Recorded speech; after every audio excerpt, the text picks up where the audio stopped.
Bonjour à tous. Lundi dernier, on se baladait dans les allées du Salon du Bourget et on a vu ce Saab GlobalEye qui appartient aux Émirats Arabes Unis.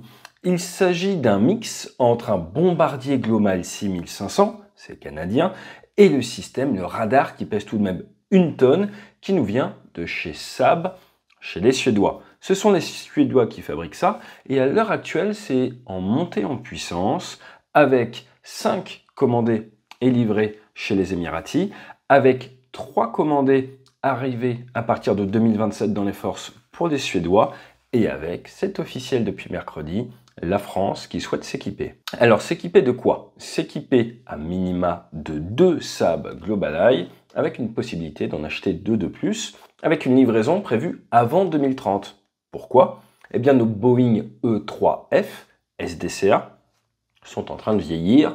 Ils ont plus que fait leur temps et l'objectif est donc de renouveler nos capacités de surveillance, de détection dans le ciel de France ou dans les endroits où il y a besoin d'envoyer ce genre d'avion radar. Avec notre nouvel ouvrage, l'état final recherché, c'est de vous faire redécouvrir la culture de sécurité grâce à l'adaptation des méthodes de l'aviation. Vous allez vous rendre compte que ce que l'on fait à Mach 1,5 a été réfléchi pour nous permettre de rentrer vivant et d'accomplir la mission, le tout dans les délais impartis et surtout avec les moyens à notre disposition. Il y a pas mal de choses dont vous pourriez vous inspirer dans votre quotidien. Je vous propose de découvrir tout ça dans l'ouvrage.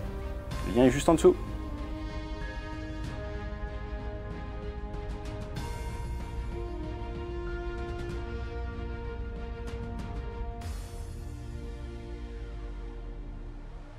À l'heure actuelle, le E3 Century est utilisé par les États-Unis, par l'Arabie Saoudite, par l'OTAN, qui a ses propres E3. La France, le Chili, en fait, c'est une cellule de 707. 68 avions ont été fabriqués entre 77 et 92. Et la génération d'avant, c'est le EC-121 Warning Star. Ça remonte un petit peu.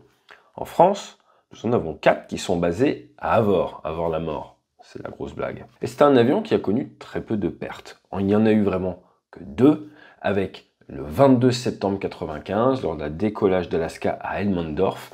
Les 2 moteurs du même côté se sont retrouvés dans une collision aviaire à manger des oies canadiennes. Malheureusement, l'avion s'est écrasé à 3 km de la base, faisant 24 morts.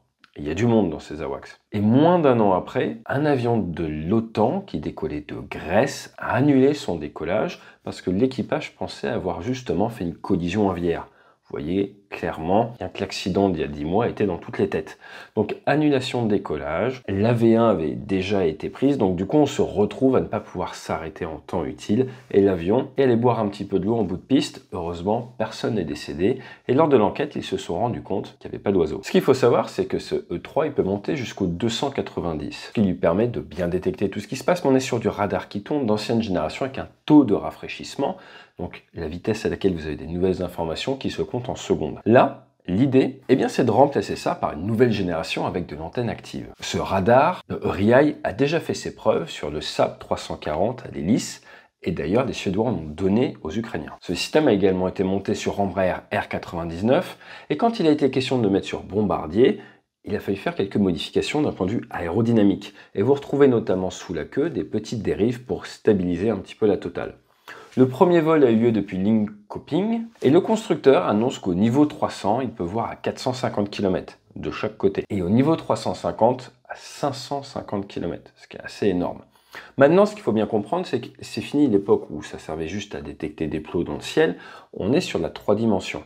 On a une capacité à voir ce qu'il y a dans le ciel, y compris du balistique, d'où l'intérêt des Émirats arabes. On a également un radar maritime fourni par Leonardo, le Sea Spray, qui vous permet de faire de la surveillance maritime. Rajoutez qu'il y a du capteur électro-optique et infrarouge, forcément de la liaison de données. On avait la liaison 16, l'aéronavale française testait la liaison 21, on a la communication satellite pour pouvoir rendre compte rapidement, et nous n'avons que 5 opérateurs à l'arrière.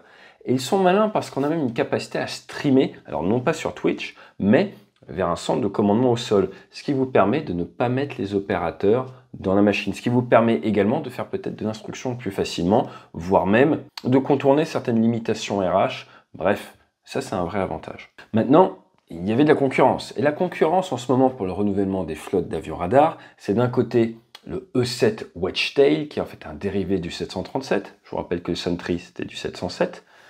Notamment la Royal Air Force qui est intéressée. Et il y avait une autre option qui était de mettre en fait le radar sur un Falcon 10X modifié. Problème, on a vraiment besoin de moderniser notre flotte d'avions de guerre aériens et le 10X ne sera pas certifié avant 2027.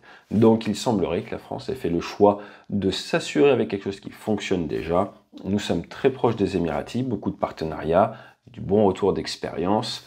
Et il est à noter que l'ambassadeur actuel français en Suède est un ancien général de la Direction Générale de l'Armement. Alors si vous vous posez la question, mais du coup on va avoir que 2 avions en fait de radar en France, eh bien pour l'instant oui, mais vous avez l'aéronavale. Et l'aéronavale, elle a des E2 Hawkeye. Alors les Hawkeye, c'est utilisé par beaucoup de monde, l'Égypte, la France, le Japon, le Mexique, Singapour, Taïwan, forcément les États-Unis. Et en France, on en a un qui a été livré en 98, un autre en 99, en 2004, récemment un 4e pour des pièces en 2020, et nous avons signé une commande en 2021 pour 3 Hawkeye pour la 4e flottille, basée à Lorient, call sign Damo, qui devrait être livrée à partir de 2027 et admis au service opérationnel en 2030.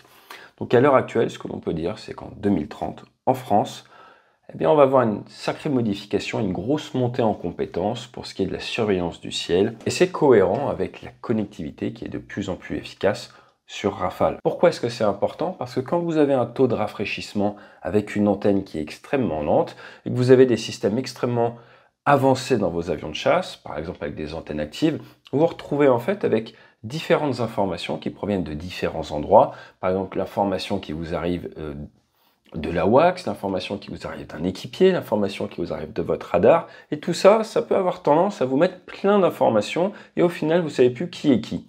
C'est-à-dire que vous avez une source d'information qui vous dit l'avion est là, une autre source qui vous dit il est 2 km à gauche, une autre source qui vous dit il est 3 km à gauche, et vous ne savez plus mais où est vraiment l'avion.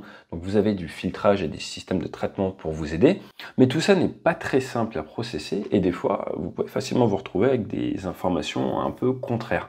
Donc ça augmente la charge de travail du pilote, le fait d'avoir des avions de guerre aérien avec des antennes de dernière génération.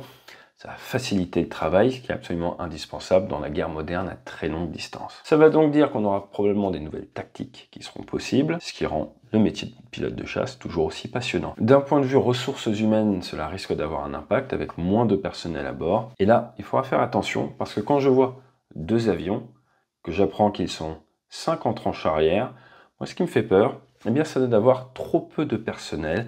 Et alors que nous vivons dans un monde où on voit que l'assassinat ciblé de militaires est de plus en plus monnaie courante sur les théâtres d'opération, il est indispensable de bien protéger nos militaires qui ont des capacités spéciales. Car si on a vu ces dernières années que le moment où les avions sont les plus vulnérables, c'est au sol, une fois qu'ils seront bien défendus, l'étape d'après, eh bien, c'est d'aller chercher leurs équipages là où ils sont le plus vulnérables, à savoir chez eux, juste avant de lancer un conflit. Mais ça, c'est un autre sujet.